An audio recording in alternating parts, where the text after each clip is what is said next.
Ulrich was shot. Today, we say goodbye to our sheriff, Yoko Ulrich.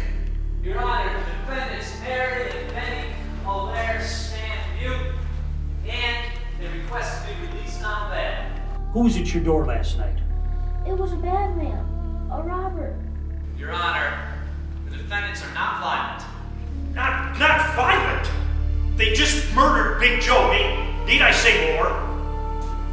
I want to make you a promise that people you see right here, we will do our best to get you out of here.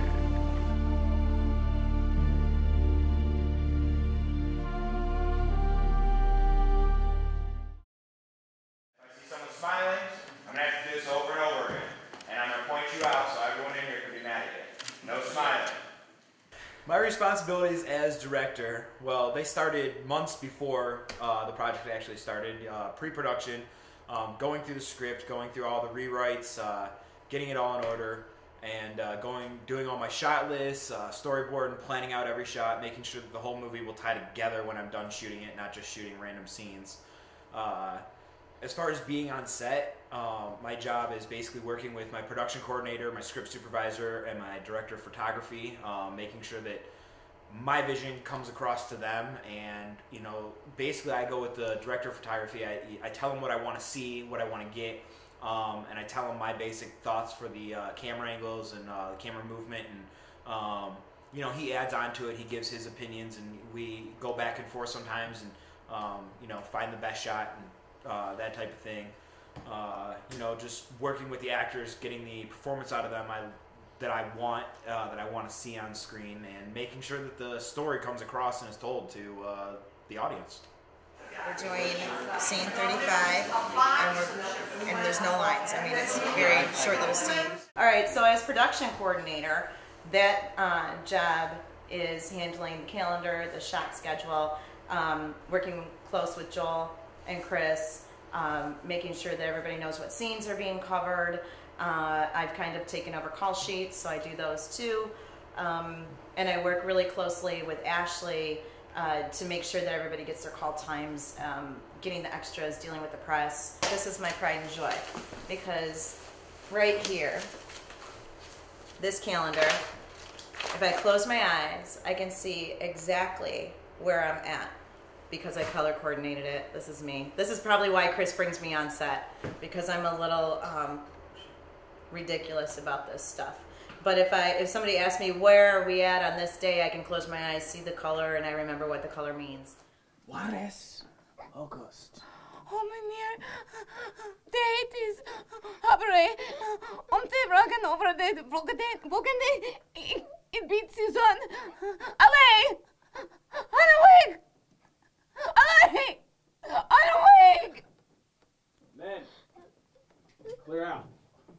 Well, I am from Belgium originally, and when I'm living in Belgium, there's a moment that my best friend's father, or one of my friend's fathers, gets killed by robbers who are pretending that they're policemen.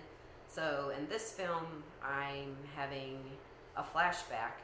This is a true story, and that's why I have Benny, my son, shoot at the door because I think it's a robber. But I think I'm a very nice person. A family person. Last night, after supper, somebody was pounding at the door. He was screaming, and Mama thought he was a robber. Mama told me to get my gun and shoot at the bottom of the door. We thought he was scared and ran away. I am Quinn Nair, and I play Benny Miller. I think he's a kid that just does what his mom wants him to do, no matter what the consequence could be, probably. Maybe. And I think he likes to play and not really work. Bailiff, take these two men and check the barn. Deputy Wheat, upstairs. Deputy Van Ames, he's kind of the second in command. He's basically the guy that the sheriff took under his wing. After the shooting, he's the guy who's kind of has to pick up the mess that's been left. You know, he's a young guy.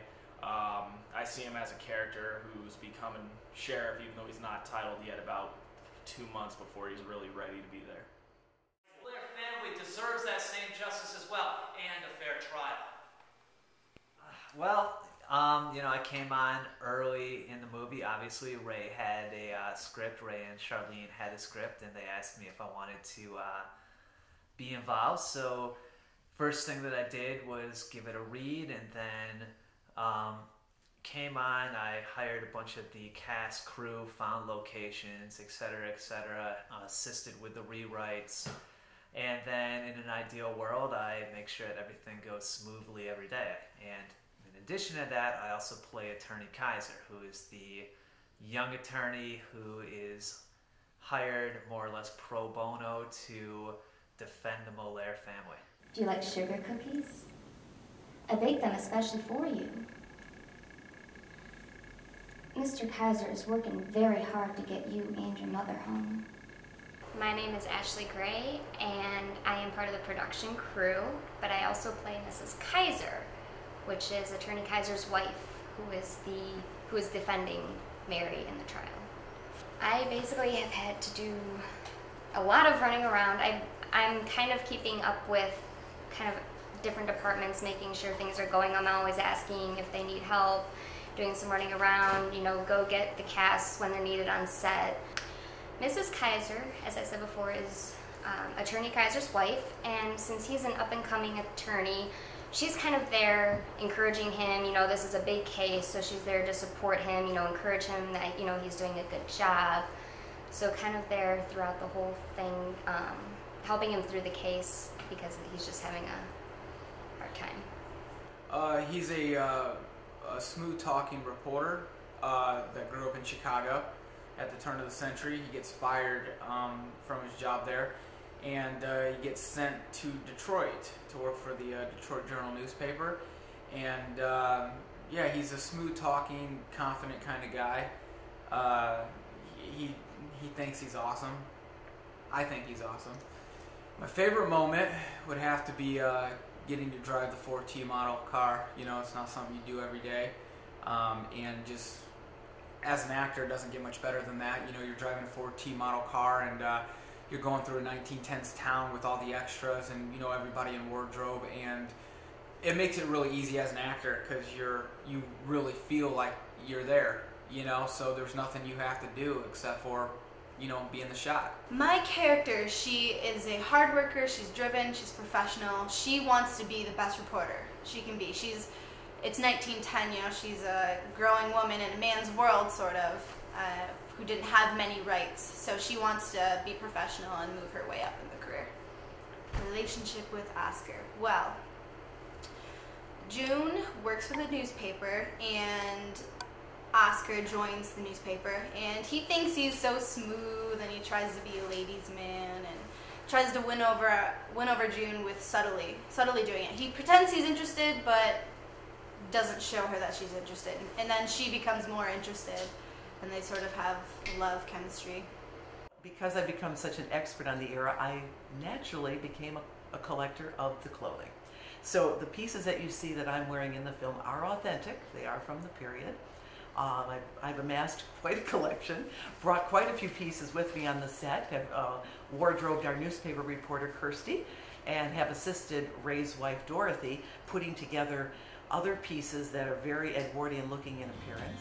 It's very exciting. I mean, even the extras and the cast and the crew, everybody, it was interesting. It was exciting to actually write it with my dad and to imagine the characters in my head. We hadn't decided on a name yet for the movie, and we didn't know what to call it. And so we started talking about, you know, the ending and how, you know, they cut all the buttons off her dress, and somehow the word Mary's buttons came out, and that's what we did. Somewhere, sometime, there'll be a police officer that'll be watching this movie. I said, we've been trained not to stand in front of doors. I said, although I remember I used to get laxative at times. I said, but there'll be a police officer that'll watch this and will actually say, get away from the door. I do that when I watch the television. And this is going to remind that officer that's watching, even if it's just one, but he's then got to mention it to his partners, who hopefully will mention it to their partners. particularly a young or rookie officer. So just think of what you're doing right now. You're going to save a policeman's life. Roll 1, 35 handheld, take 4. Mark?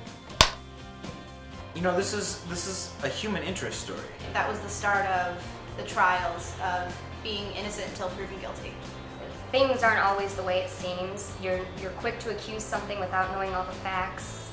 Have people think twice about passing judgment on people. And it's a very fair, concise story. We are all humans, you know, and everybody's equal. It doesn't matter what country you are from, what color your skin is. My biggest thing is I want it to change somebody's life. I want somebody to sit in and watch this and for it to inspire them to do something great with their lives. I mean, that's my whole reason for being a filmmaker.